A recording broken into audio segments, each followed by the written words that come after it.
कृष्णं वन्दे जगद्गुरुम् अज्ञानतिमिरान्धस्य ज्ञानाञ्जनशलाकया चक्षुरुन्मीलितं येन तस्मै श्रीगुरुवे नमः। सम्माननीय मंच जिनके ज्ञानांजन शलाका से अज्ञान रूप अंधकार से अंधे हुए लोगों की आंखें खोली, उन सभी गुरु को सादर प्रणाम करता हूँ। आज का यह समारोह स्वतः ही विशिष्ट हो गया है। वैष्णव परंपरा के अनुसार आज गोपीनाथ जी का जन्मोत्सव है। इस समारोह में आज यहाँ जो संगम हुआ है वह बहुत अनूठा है। हमारे धर्म शास्त्रों में धर्म गुरु, शिक्षा गुरु, संस्कार गुरु, विद्या गुरु, कर्म गुरु बताए गए हैं। उन सब गुरुओं का आज यहाँ एक साथ संगम बना है। इस कार्यक्रम में धर्म गुरु के रूप में धर्माचार्य काचरिया पीठाधीश्वर आचार्य देवकृष्ण जी, संस्कार गुरु के रूप में बच्चों के माता पिता, गुरु के रूप में श्री ओम प्रकाश जी रतावा हमारे यहाँ कार्यक्रम में पधारने वाले हैं। बच्चों के शिक्षा गुरु, शिक्षक गण आज एक साथ हम सभी को आशीर्वाद देने हेतु पधारे हैं। मैं स्वर्णकार समाज के इस मंच से आप सभी को सादर प्रणाम और हार्दिक अभिनंदन करता हूँ। आज के समारोह की अतिथि हमारी संस्था के प्रदेश महामंत्री श्री बजरंगलाल जी झींगा, मंत्री महोदय श्रीमान ओम प्रकाश जी दसानिया, राजस्थान प्रदेश के प्रिय अध्यक्ष श्री ओम प्रकाश जी दसानिया, स्वर्णकार समाज किशनगढ़ विकास समिति के अध्यक्ष श्रीमान रेखराज जी कठादला, मकराना तहसील अध्यक्ष श्रीमान जयप्रकाश जी तोसावर, अजमेर जिलाध्यक्ष श्रीमान चंद्रप्रकाश जी कांगला, श्रीमान संयोजक महोदय श्रीमान मानक जी भाई साहब, श्रीमान पुखराज जी, सम्माननीय सभी संरक्षकगण, सभी कार्यकारिणी सदस्य, प्रतिभावान बच्चे, सभी समाज बंधु एवं मातृशक्ति, सबसे पहले मैं आज सम्मानित होने वाले प्रतिभावान बच्चों को हार्दिक बधाई और शुभकामना देता हूँ। आज का यह सम्मान समारोह स्वर्णकार समाज किशनगढ़ में सरकारी सेवा में सेवारत शिक्षकगणों और वर्ष 2024 में उच्च अंक प्राप्त करने वाले समाज के प्रतिभावान बच्चों के सम्मान एवं विवाह सम्मेलन की स्मृतियों को एक पुस्तक में सहेज कर सौभाग्य पुस्तक के विमोचन के आयोजन हेतु रखा गया है। प्राचीन और पौराणिक काल में भारत में शिष्य गुरु की परंपरा सदियों से चली आ रही थी। गीता में भगवान श्री कृष्ण ने गुरु शिष्य परंपरा को परंपरा प्राप्त योग बताया है। गुरु शिष्य परंपरा का आधार सांसारिक ज्ञान से शुरू होता है, लेकिन इसका चरमोत्कर्ष आध्यात्मिक शाश्वत आनंद की प्राप्ति है। शिक्षा एक स्वस्थ भोजन की तरह है जो हमें आंतरिक और बाहरी दोनों तरीके से पोषित करती है। ये हमें आंतरिक रूप से मजबूत बनाती है और हमारे व्यक्तित्व के निर्माण में, ज्ञान में अभिवृद्धि के द्वारा हमें आत्मविश्वास प्रदान करती है।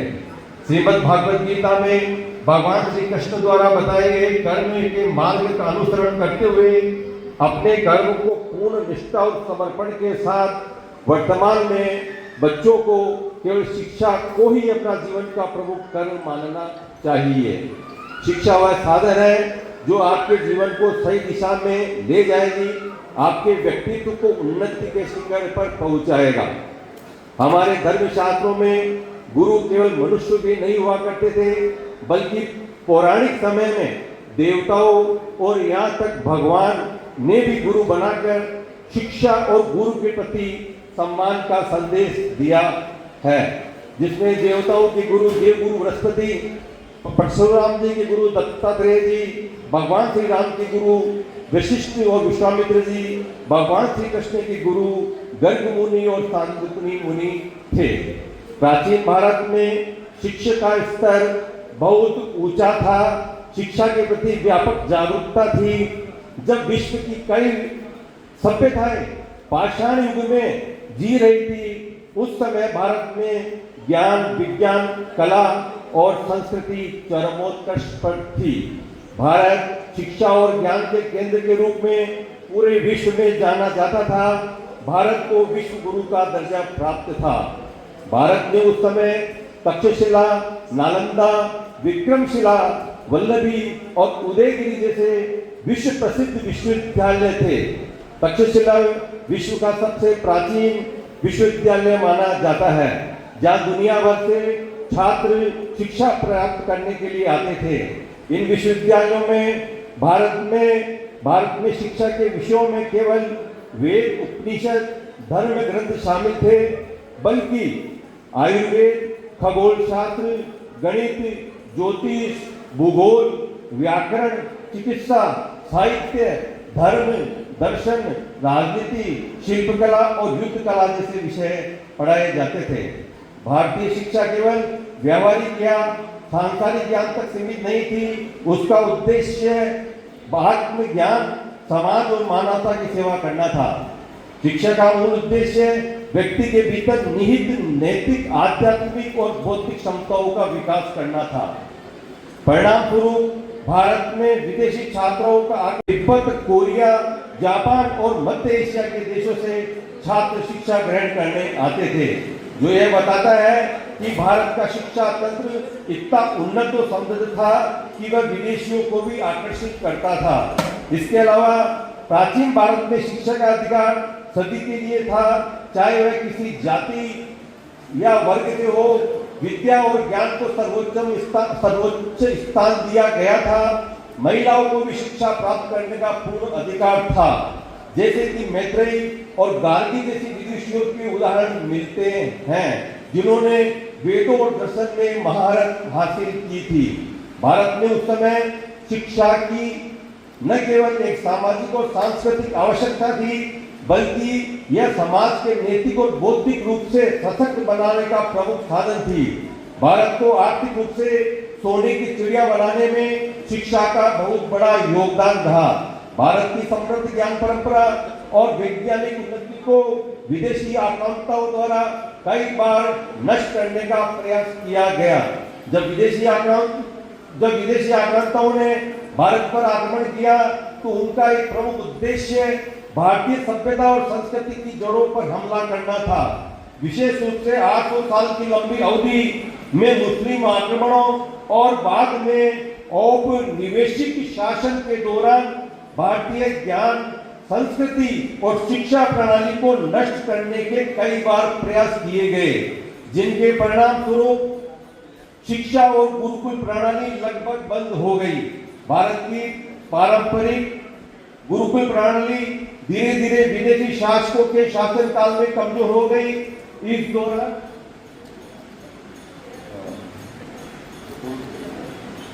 दौरान भारतीय शिक्षा और ज्ञान प्रणाली का स्थान विदेशी मंडल ने ले लिया, जो भारतीय सोच और ज्ञान को दबाने के लिए था। आधुनिक शिक्षा प्रणाली को ब्रिटिशों ने भारत में अपनी जड़ें मजबूत करने के लिए भारतीयों को मानसिक रूप से गुलाम बनाने के उद्देश्य से मेकाले द्वारा नई शिक्षा नीति शुरू की, जिसके कारण औपनिवेशिक काल में भारत की पारंपरिक शिक्षा प्रणाली को और भी कमजोर किया गया। अंग्रेजों ने भारत में अपनी शिक्षा की नई शिक्षा प्रणाली लागू की, जो भारतीय इतिहास, संस्कृति और ज्ञान से दूर थी। जब मेकाले भारत से अपने स्वदेश विदेश लौटा, तो उनसे पूछा गया कि भारत की गुलामी में आपका क्या योगदान रहा। तो मेकाले ने कम शब्दों में उत्तर दिया कि मैंने भारत में काले अंग्रेज पैदा करने की नींव रख दी है। जिस तरह बच्चे का बौद्धिक और शैक्षणिक विकास मातृभाषा और क्षेत्रीय भाषा से होता है, उस तरह विकास अन्य विदेशी भाषा से नहीं हो सकता है। अंग्रेजों और मेकाले की शिक्षा नीति के परिणाम स्वरूप भारतीय ज्ञान और विज्ञान की परंपरा को और भी दबा दिया गया। आजादी के बाद भी भारत की शिक्षा प्रणाली और इतिहास के साथ कई स्तरों पर खिलवाड़ किया गया, जिसमें वामपंथियों का विशेष प्रभाव देखा गया। भारतीय शिक्षा और इतिहास के लेखन में कुछ बिंदु ऐसे हैं जो इस बात को प्रमाण करते हैं। सिकंदर और पोरस की युद्ध का वर्णन एक उदाहरण है जहां तथ्यों के साथ छेड़खानी की गई। ऐतिहासिक तथ्यों के अनुसार राजा पोरस ने सिकंदर के सामने साहस पूर्वक संघर्ष किया, उसे रोकने में महत्वपूर्ण भूमिका नहीं निभाई। फिर भी वामपंथी और पश्चिमी इतिहासकारों ने सिकंदर को महान बताया, पोरस को निर्बल राजा के रूप में प्रस्तुत किया। यह भारत की ऐतिहासिक वीर गाथाओं को कम करने का स्पष्ट उदाहरण है। भारत के इतिहास में वास्तव में डिगामा को भारत को खोजने का श्रेय दिया गया, जबकि यह तथ्य पूरी तरह गलत है। भारत के समृद्ध समुद्री व्यापार परंपरा दुनिया के साथ संबंध पहले से ही थे। दक्षिणी भारत में व्यापारी और समुद्री यात्रा करने वाले लोग पहले से ही अरब, अफ्रीका और यूरोप के साथ व्यापार करते थे। वास्को डी गामा ने सिर्फ एक मार्ग खोजा था, लेकिन वामपंथी इतिहासकार लेखकों ने इसे बहुत बड़ा चढ़ाकर प्रस्तुत किया, जिससे यह धारणा बनी कि वास्तव में डी गामा ने से पहले भारत विश्व पटल पर के मानचित्र पर था ही नहीं था। भारतीय स्वतंत्र संग्राम के नायकों की उपेक्षा की गई। कुछ विशेष व्यक्ति विशेष को भारत की आजादी का श्रेय दिया गया, उनकी भूमिका को बड़ा चढ़ाकर प्रस्तुत किया गया। हालांकि यह भी सत्य है कि भारतीय दिमाग, ज्ञान और विज्ञान की जड़ इतनी गहरी थी कि पूर्णतः नष्ट नहीं हो सकी। आज समय के साथ साथ दार्शनिकों, समाज सुधारकों और देशभक्तों और वर्तमान केंद्रीय नेतृत्व के अथक प्रयासों से भारत विश्व गुरु और मां शक्ति के रूप में पुनः प्रतिष्ठापित कर रहा है। और यह भी निश्चय है कि सन 2050 तक भारत पुनः विश्व गुरु और मां शक्ति बनेगा। अब मैं आपको अवगत करना चाहूंगा कि मेरी कार्यकारिणी का गठन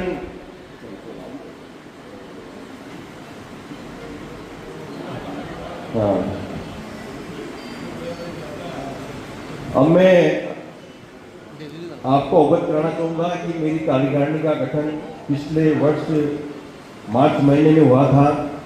समाज ने हमें जो दायित्व सौंपे और जिन कार्यों की घोषणाएं हमारी समिति द्वारा की गई, उन सब उपलब्धियों पर मैं प्रकाश डालना चाहूँगा। इस मंच के माध्यम से मैं बताना चाहता हूँ कि सबसे पहले हमने राजस्थान में स्वर्णकला बोर्ड के गठन हेतु सरकार का ध्यान केंद्रित करने में तहसील स्तरीय प्रयास किए। परिणाम स्वरूप राजस्थान के शीर्ष स्तर के समाज सेवकों द्वारा चलाए गए इस अभियान में हमारा भी कण मात्र सहयोग रहा। राजस्थान सरकार ने स्वर्णकला बोर्ड की घोषणा भी कर दी है, जो राजस्थान स्वर्णकार समाज के लिए बहुत ही गर्व और खुशी की बात है। किशनगढ़ के मुख्य बाजार में महाराजा अजमेर जी का सर्किल बने, इस हेतु हमने प्रयास किए, परंतु वर्तमान में किशनगढ़ की भौगोलिक स्थिति इस हेतु अनुकूल नहीं होने और उपयुक्त स्थान का अभाव होने के कारण यह कार्य पूर्ण नहीं हो सका। इसी क्रम में हमने पिछले वर्ष प्रतिभा सम्मान समारोह एवं रक्तदान शिविर संपन्न किए। समिति द्वारा की गई घोषणा के अंतर्गत इस वर्ष 11 मार्च को स्वर्णकार समाज किशनगढ़ में ऐतिहासिक सामूहिक विवाह सम्मेलन संपन्न हुआ और इस वर्ष एक नई पहल के रूप में मेवाड़ यात्रा का कार्यक्रम संपन्न हुआ। इस यात्रा में जगह जगह समाज बंधुओं ने यात्रियों का भव्य स्वागत किया। इसके लिए इस मंच से उन सभी का हृदय की गहराई से बहुत बहुत आभार और धन्यवाद करता हूँ। आज का यह समारोह वर्तमान में स्वर्णकार समाज के सरकारी सेवा में सेवारत अध्यापक गणों के सम्मान, समाज में प्रतिभावान बच्चों के सम्मान के साथ विवाह सम्मेलन से पूर्व घोषित एजेंडे के अनुसार सम्मेलन की आय व्यय का सार्वजनिक विवरण, सम्मेलन की स्मृतियों की यादगार के रूप में सहेजने हेतु सौभाग्य पुस्तक के विमोचन का कार्यक्रम रखा गया है। सौभाग्य पुस्तक में हमने विवाह सम्मेलन की स्मृतियों आय व्यय के ब्यौरे के साथ पुस्तक को कुछ विशिष्ट बनाने के उद्देश्य से किशनगढ़ रियासत का सूक्ष्म इतिहास, किशनगढ़ राज्य की उस समय की प्रचलित कुछ मुद्राओं की जानकारी के अलावा स्वर्णकार समाज की गोत्रे, नख निकासी और कुलदेवी का भी समावेश किया है। सौभाग्य पुस्तक की 500 प्रतियां मुद्रित करवाई गई है। 1-2 दिन में कमेटी बनाकर व्यवस्थित तरीके से अलग अलग काउंटरों के माध्यम से विवाह सम्मेलन के सभी सहयोगकर्ताओं तक भिजवा दी जाएगी।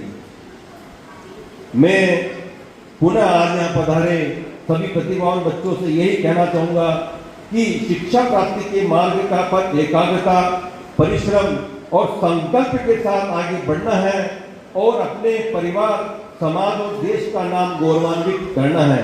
आज का यह समारोह पूर्ण सफल हो, इसी मंगल कामना के साथ मैं अपने शब्दों को यही विराम देता हूँ। जय हिंद, भारत माता की जय, महाराजा अजमेर जी की जय।